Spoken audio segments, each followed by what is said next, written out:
Okay, class. Today the lesson is we're going to be comparing and contrasting migration. As you guys know, we have been studying Madagascar. So, does anyone know anything about Madagascar? Yeah, the Madagascar movie. Okay, so remember when the animals migrated from Madagascar to New York? Yeah. Okay, so this is an example of migration. You are moving from one place to another. An example of migration is a story of a young woman named Anique who was forced to move to Cuba.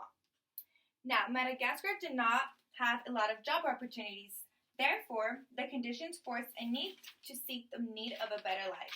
So, can you repeat some of the things that happened of Madagascar? Anique moved for better job opportunities. So, job opportunities. Can you give me another one?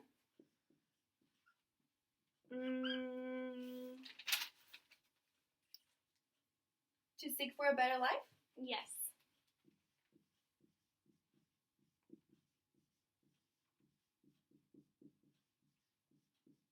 Okay. Now, can anyone tell me if have actually moved here because of their parents' job? Oh, me. Okay. So now we're gonna move on to Mexico. There is a similarity between Mexico and here in the U.S. Do you agree? I believe so. Okay. Why do you think people in Mexico are migrating to the U.S.? I don't know. There are a lot of reasons, but one is because of better job opportunities. So they also have a similarity of job opportunities. Do you agree? Yeah. Okay. So, correct. Now people migrated from Mexico to the U.S. to create a better life for them and their families. Do you see the similarity of the reasons people are migrating from one place to another? Well, yeah, that's why we moved here, Miss Vasquez. Okay, well, I'm glad to have you here. Now that we know what migration means, is it the same as immigration? Yeah, it's like moving from one place to another. Okay, so now we are moving to the U.S. Can anyone tell me the difference between immigration and immigration? It means you're moving from your country or state to another place. Correct. What about you, Tori? Isn't immigration moving from city to city? Okay, I see what you're saying, but immigration is not just moving from city to city. It is moving to somewhere to a different state or country. Oh, I get it, like the Dust Bowl. Yeah. Do you know when the Dust Bowl occurred? 1930s. Okay. Now. Okay, how about you, Tori? I'm gonna say 1940s. Okay, awesome. But why do you think it happened in the 1930s, Anaisa? Well, I remember one day I saw the wind picking up dust and dirt turning into a ball, and it was rolling across the playground. I wondered if it was a small dust storm, so I asked the yard duty lady if it was.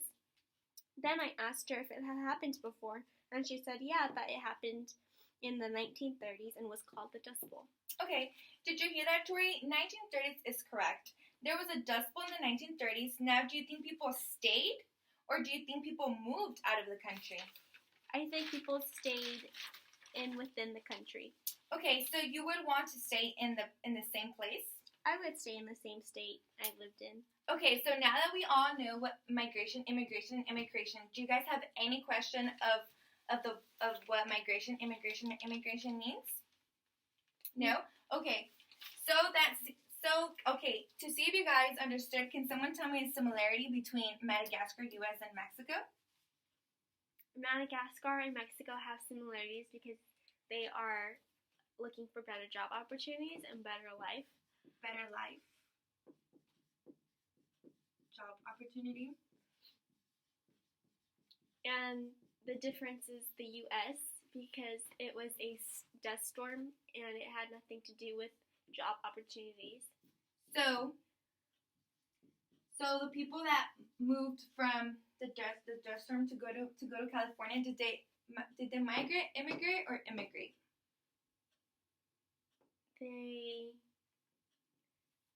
They emigrated because they left their state to another state. Correct, exactly. So now you guys have seen how the comparison between Madagascar, US, and Mexico. Now I want you guys to fill out more bullets for each, and you guys can get into partners. And if you guys have any questions, I'll be walking around.